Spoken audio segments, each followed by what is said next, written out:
নমস্কার বন্ধুরা।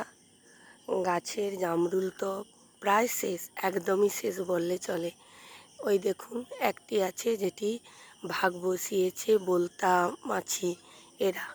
তাই এই সময় এই গাছের ডালগুলিকে কিন্তু কাটাই ছাঁটাই করে দিতে হবে, না হলে আমাদের গাছ পরের বছরের জন্য ফল দিতে অতিরিক্ত বড় হয়ে গিয়ে ছাদে রাখার একটা অসুবিধা হয়।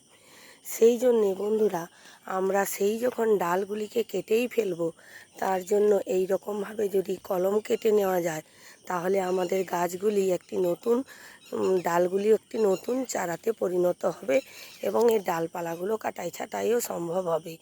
তাই আপনাদের যদি জামরুল গাছ থাকে সেগুলিতে এরকম ডাল ছাঁটাইয়ের আগে এই রকম কলম করে নিন এবং সেগুলিকে চারাতে পরিবর্তিত করে অন্যান্য বন্ধুবান্ধবীদের উপহার দিন।